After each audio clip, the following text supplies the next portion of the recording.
KubeWatch, your insider look at KubeCon CloudNativeCon. I'm Katie Greenlee, and I'm super excited to be here with all of you today.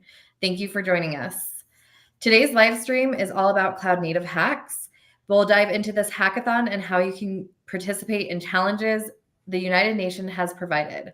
I can't wait to share some exciting exclusive insights and how you can make this program part of your KubeCon CloudNativeCon experience. I would like to take a moment and welcome our guests Arun Gupta, Matusa Kajendaran, and Daniel Crook. Sorry, Matusa, I said that wrong. Who are experts on the cloud native hacks and will be sharing their knowledge with all of you on how you can get involved and take advantage of this experience.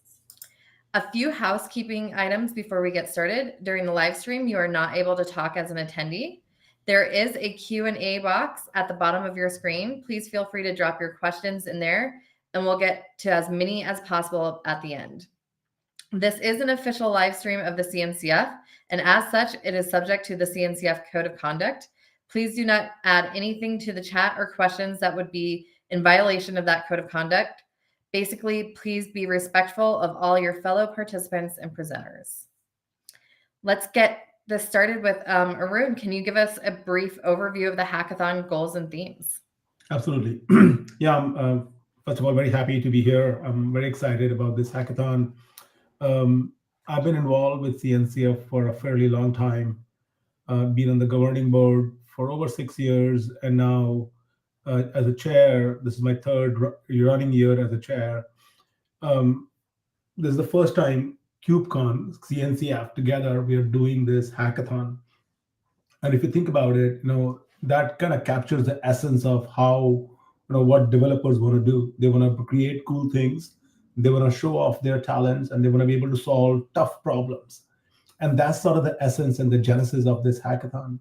If you think about, I'm super happy to be here that Mitusa is going to talk about UN SDGs, but United Nations created these Sustainable Development Goals at the beginning of the millennium.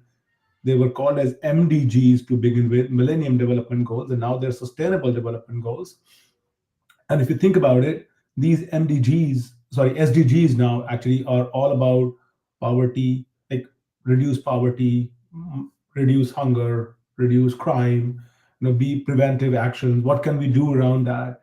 Gender equality, racial equality, all of those things. And so that's really the basis of it, really combining that SDG concept. How do we make the world a more sustainable place? And then how do we capture that builder spirit of the KubeCon attendees, combine those two together? So this is basically a 3-day in-person hackathon as part of KubeCon Paris. The hackathon by itself starts on 19th, runs on 19th, 20th, and 21st. 3-day hackathon, so lots of opportunities to mingle with your co-hackers. What we are requesting is for people, United Nations, and Mitusa will talk about that, but UN has really submitted a whole bunch of challenges that they have collected from their partners, which are real-world challenges. So what we are requesting people is go to the Cloud Native Hacks website, and I'm sure we can drop a link in the chat. Go to the Cloud Native Hacks website, take a look at those challenges. So that's one set of challenges that you can look at. Or if you think there is a better angle, there is a better problem that you want to solve in your local community, bring those challenges out. As long as they're aligned with the SDGs, submit that. So bring a team together, form a team together, talk to your fellow cloud native hackers, create a team, think about what challenge you want to solve, either a proposed one or a new one, and submit a team. So you essentially hack during the hackathon, which is March 19th through 21st. And we're going to announce the winners on the March 22nd, which is the closing keynote of KubeCon. Great. That is so exciting to have this at KubeCon. What was the inspiration to host this at KubeCon, and why is it so unique to have the United Nations as part of it? Yeah, no, because as I said, the SDGs are really created by UN, UNDP specifically. So that's pretty exciting in that sense. So UNDP created those hackathons. And last year, I worked with TED AI to organize a very similar hackathon, and we saw a lot of excitement and a lot of interest around, like how people were like, "Oh, yeah, we want to solve those problems," and these problems are truly global problems. In that sense, aligns very well with the CNCF mission as well, making cloud native computing ubiquitous. So if we can tap into that collective engineering, collective wisdom, collective community power to solve these global problems, global set of hackers, global problems, I think makes a really solid combination. And maybe Matusa, you can give us a little bit more background about what those SDGs are and how our participants can get involved and what kind of challenges are proposed by the UN. Yeah, absolutely.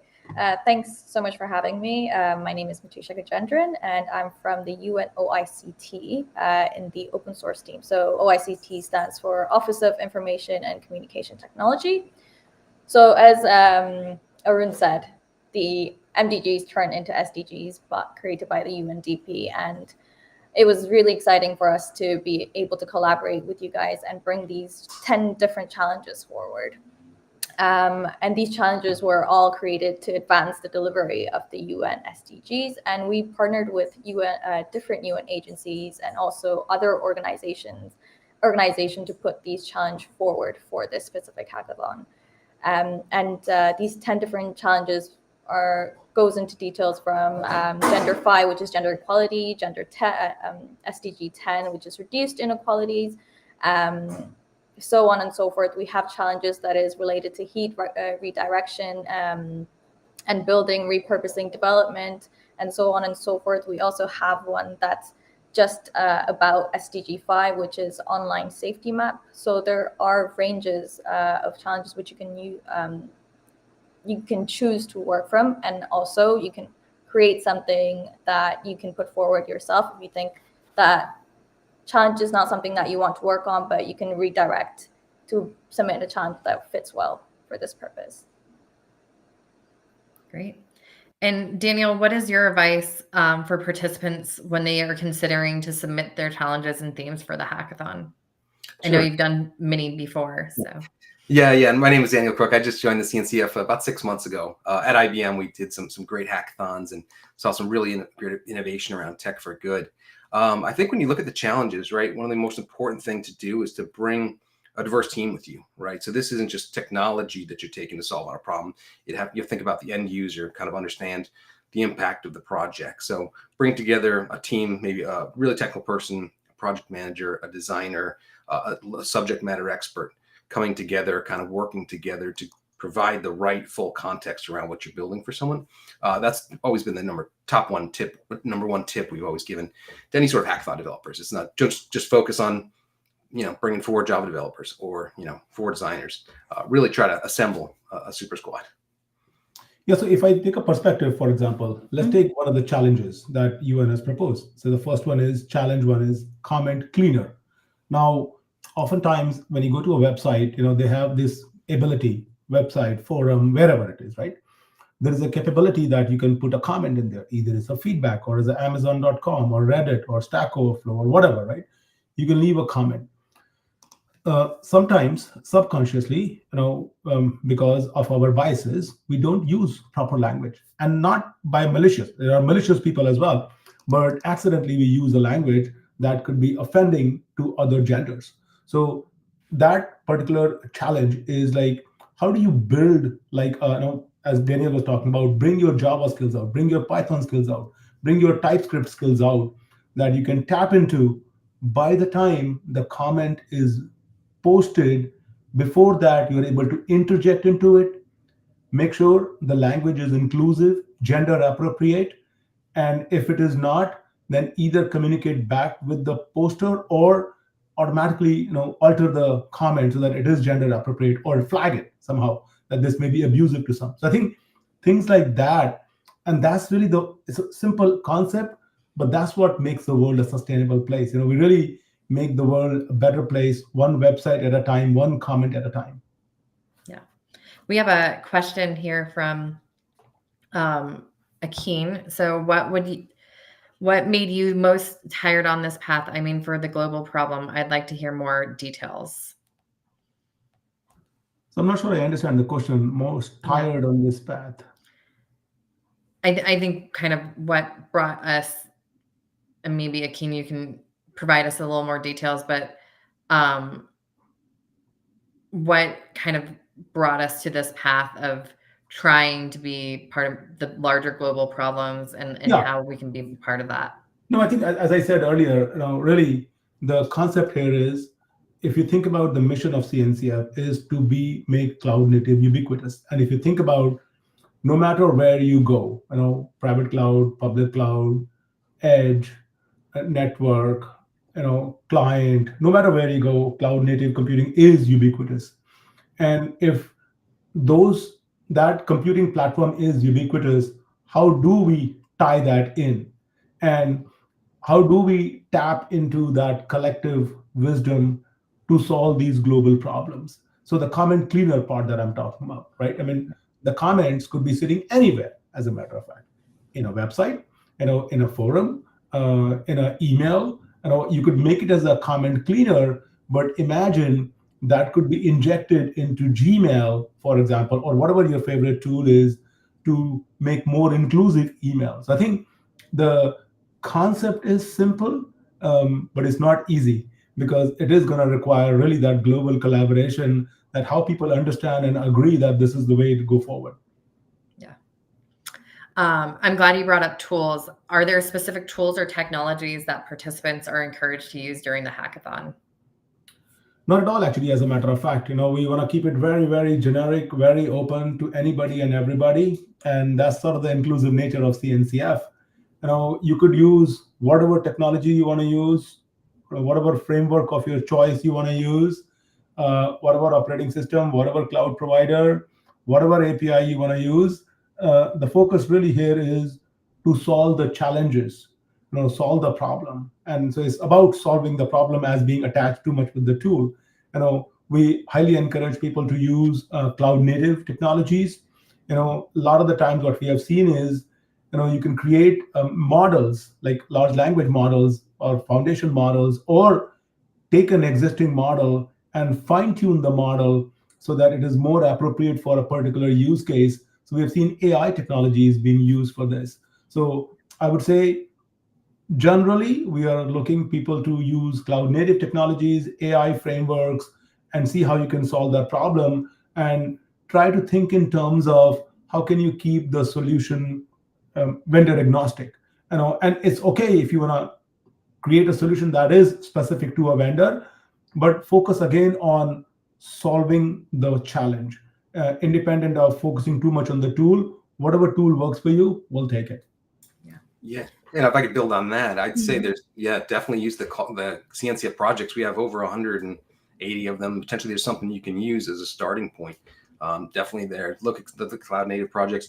And then even within the Linux Foundation, there's some great other open source projects, including some from Call for Code with the Linux Foundation. It's another Tech for Good program we've worked on, and there's some starter kits in there. There's technology in there. So definitely explore, find out what's there, pull it together into a combined solution. We have a question that just came in: how to know more information to participate in such a hackathon. So I think from that kind of, to build on this question from Nadia, is how does someone get involved? Is it a diverse participant pool, different levels and skills and backgrounds? And what is kind of the approach that you think someone should be doing when they're getting ready to participate? Yeah, we would love, there's a link in the chat which refers to the website, the Cloud Native Hacks, which is on CNCF website, which talks about exactly what we would like you to do to participate in the hackathon. First of all, the hackathon is March 19th, 20th, and 21st, co-located with KubeCon Paris. So I would like you to think about what challenges would you like to solve. If you have an idea, wonderful. If you don't have an idea, take a look at the UN proposed challenges. Say, I'm going to solve this problem. Bring a team together. Talk to your workers. Talk to your neighbors. Talk to your friends who are in tech. Bring them together. Submit that proposal over there. And the way this is going to work is, we are actively seeking out people to submit proposals to the hackathon. And there's a program committee sitting at the back end waiting for your proposals. So when your proposals come in, we evaluate the proposals based upon the merit of the proposal and the feasibility of the team that can they accomplish it. And then once we do it that way, then sometime in February, we're going to announce which teams are going to able to make it. And then essentially, once we go through that process, we give you an announcement, and then we would like you to be there in person at KubeCon Paris, potentially hacking for the 3 days. So that's sort of the flow that we are looking at right now. Great. I think kind of to segue into not just participants from how they get started, but will there be mentors available to help participants during the hackathon? I know that's always a big question that people have is someone going to be available to help guide them if they get stuck? Yeah, definitely. We are looking at, cloud native computing is very, very diverse and very, very large. So there would definitely be mentors available. As a matter of fact, pretty much all of the program committee members are very deep into the cloud native technology. So you will see a lot of people like that. We are also working with other folks, who will probably be providing credits for the program as well. So they might be able to provide some mentors as well. And then, of course, there will be several folks. This is KubeCon. You're looking at about, good several thousand developers who are going to be hacking out over there. So I would say when you come to do the hacking over there, walk out on the floor, just get a feel on what would it be like if you want to solve a problem. Hallway conversations are really wonderful. Great. And then as we're talking about this relates to KubeCon, do they have to be registered to be to KubeCon to be part of this, or are they able to just join the Cloud Native Hacks without registering for KubeCon? Yeah, you don't need to be registered for KubeCon in order to join the Cloud Native Hacks. And so you just sign up for the hackathon. We get up there, and that's it. You show up for the hackathon. Because the idea here is, if you sign up for KubeCon, then you're there for 3 days, 4 days for KubeCon. And this is exactly overlapping with the event. So the goal would be, if you're coming for the hackathon, then you're staying around at the hackathon, maybe heading out for an hour or two, engaging with the other folks, but really spending majority of your chunk of your time on the hackathon, like really solving that problem, putting time and effort, designing, discussing, what it needs to be. And I think, Daniel, you were talking about the diverse skill sets. Essentially, we need somebody who can keep people on schedule, like a program manager. We need like a designer. We need like a coder. We need like somebody who can create that pitch, present to everybody. So I think there are multiple ways that those diverse skill sets would be there, which would be very relevant. I just want to jump in on that as well. I think the biggest misconception is that when it comes to hackathon, we're just looking for data scientists or developers, but it's more, we're looking for, like you said, pitchers or just people who are aware about the SDGs, more social, able to pitch. So it's good to have a team that can do all of that and come together and pitch that at the hackathon. Yeah. And I think to kind of help get people ready and looking for pitches, or if they have questions, they can always join us on our CNCF Slack. The channel #CloudNative Hacks is a great spot to kind of post those questions, meet people from other areas that might have the skill sets that they're looking for to form their teams. You don't have to know the people directly in order to build that team. You just have to be looking and excited to join and bring together a solution to a problem. While we're kind of talking about teams, what is the criteria that judges will use to evaluate the hackathon projects?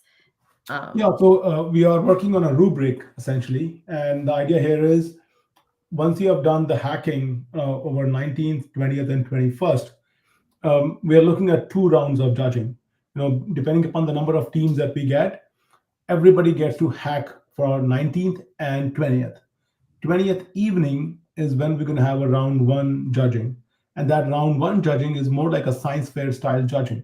So where people, wherever they are sitting, judges will be assigned to them. They come and talk to them. they will have a rubric. And in that rubric, they will take a look at the innovativeness of the solution, the use of the technology of the solution, use of the data, and then how closely the solution matches to the problem space, or have they diverted all together. So multiple ways, those are the rubrics that we will be using all along, essentially. And if you go to the website, the judging criteria is also called out on the website. And Daniel, you want to talk about that a little bit? Yeah, it's interesting. Yeah, so I just put a link there. Libby, if you can share that to the judging criteria. What I think really is nice about this too, it's not just about the technology that you built, the amazing, display of awesome AI, but really being able to communicate the effect that this project is going to have, how it's going to be sustainable, and how it's informed by real world expertise, right? So referring to, this is a real problem. It's been identified by experts, not just something I just came up with, which I think is going to be a great idea. Really, the judging not only focuses on the technical merits, but really about how this is going to make a sustainable impact. So that's really important, I think, that the judge is going to take a look into that, and you're going to have to communicate that. Great. We do have a question about team size. So what is the typical or revised team size that you think would be appropriate for this kind of hackathon? Yeah, I think this is a hackathon, so you're really hacking code. So we're looking at team sizes anywhere between 2 to 5 people, essentially, because when you're hacking, you want to do that pair programming. So that's where sort of the minimum of 2 that bring along a partner that you can hack together with. And as we were talking about the diversity of the skill set, Mithusa kind of talked about that as well. A programmer, a data scientist, a developer, a subject matter expert, a domain expert. So I think depending upon, a person could play different roles, but 2 to 5 is sort of for the team size that we are looking for, ideally, that we would love to take it. Great. And I know teams are always looking for what kind of prizes are available, what kind of stuff will they get to participate. Can you elaborate on kind of what they can be looking for in the next couple weeks as we get deeper into the hackathon? Yeah, absolutely. So, you're going to get all the glory and fame for participating in the first ever hackathon. That should be good. In addition to that, there will be cash prizes, as we don't have that exact thing locked up yet, but that will be done soon. In addition to that, you will also, the plan is we're going to have, of the teams that come in, we're going to pick a few teams from, everybody will go through round 1 judging. From that round 1 judging, we'll pick a few teams that will continue hacking on March 21st as well. March 21st evening is when we will have a round 2 judging, and that's going to be Shark Tank style judging. So for people who are not familiar, take a look at the Shark Tank show. But really, the judges will be sitting in a panel, and everybody will be kind of presenting their cases. And again, the judges will be given their rubric, and to make sure that they evaluate the cases, the studies accordingly. And then we will decide the winners on 22nd evening. The first, second, and third prize winners will be announced and called up on the stage on 22nd morning in a closing keynote. So I think there's a lot of things that comes along with it. And of course, along with that, we will feature them on the CNCF website, as part of a blog. So all good things come along with it. And I'm just sharing from a personal experience, like last year when we did the TED AI hackathon, when we promoted the winners actually got contacted by a lot of people that we would like to mentor you, we would like to coach you, we would like to give you VC money. So think in that language, solving that challenge is only one part of the equation that you're doing, but there is probably a lot bigger element that is in prize for you. Wonderful. And then what kind of opportunities for participants beyond the hackathon post the hackathon are available, such as incubators or accelerators or industry connections? What kind of continued growth do you see past this? Yeah, absolutely. There is a startup fest that is happening at KubeCon. So there will definitely be opportunities. Like if you want to create your own company, let's say you get really passionate about the idea and you believe in the idea that, I can actually build a product out of it. So then there are definite opportunities. We're looking at several thousand developers from all across the world coming to Paris. And it's not just developers, it's like really senior executives across the company, the venture capitalists, the people who are mentors, founders, CEOs are coming over there. So depending upon what your ability is, depending upon what your interest is, are you focusing on just solving the problem during the hackathon, or you want to take it forward? There will definitely be opportunities by which we can put you into those growth accelerator programs. Great. Medusa, do you think that there's additional post-hackathon opportunities with helping the UN with their SDGs after the hackathon concludes from your standpoint? Yeah, absolutely. I think we will be able to mentor them in terms of the SDGs, how maybe even we can ask them if the UN is interested in kind of helping them out to scope their plans out. So yeah, there could definitely be interest in that. Great. As we're kind of getting near the end of our live stream, I just want to take a few minutes and give each of you an opportunity to share what you think is the most important thing that people should know about the hackathon and what their next step should be. We'll let Medusa start. Yeah, we'll start with Daniel. Let's kick that off with Daniel over there. All right, great. I think building on what Medusa said is really understand what the experts have said about these particular problem areas and understand them in depth so that you've limited your scope to something that's really going to be powerful for what you can achieve in 3 days, and that you can back it up with something that can be validated, you can share with the judges, and then for the long after the hackathon, maybe it's something that you can build into an open source project. So clearly define that scope, tie it to those SDGs, make sure it's validated, and then let your creativity take it from there. Perfect. Medusa, what's your thoughts on what people should be taking away? Yeah, I think the most important one is team up, join a team to collaborate, share different skills between the team. I think that's quite important. And pick a hackathon or a theme, that interests you so that you're able to keep pushing yourself through that 3 days, and plan ahead. Just really have an outline, a simple project plan, and kind of stick to it, because there is just 2 or 3 days and you don't want to be going all over the place. And also just learn and adapt, embrace the challenge, learn on the go, and be flexible about what you're doing. I'm going back to this point, and again, it's just time management. Again, you only have 3 days, so be very, very careful, allocate your time wisely, and prioritize those essential tasks that you have when you do join those teams. And most of all, just have fun. It is a very exciting hackathon, and like Arun said, so many people and high executives are going to be there. So really take this opportunity to just shine. Yeah, that's all. Yeah. And then Arun, I think you kind of noted just get started, but anything else you want to build on that? Yeah, I would. I would like you to think about, this is Paris. You want to come to Paris. You want to build a team together. You want to enjoy a hot croissant in the morning with a hot chocolate, solving these global problems. Don't think anywhere else. Get your coworkers excited, get your neighbors excited, get your colleagues excited. Build a team. That's what we need. We really want that energy with you. We really want that cloud native skills, AI skills, program management skills you have. Bring it on. We're going to serve you hot croissants. That's our promise to you. I love that picture you just painted. I'm excited for Paris. I'm excited to have this first hackathon at KubeCon and the experience that it's going to provide all of our participants as well as our attendees, and the way that it's going to continue to move global problems forward and help kind of bring real case solutions to them.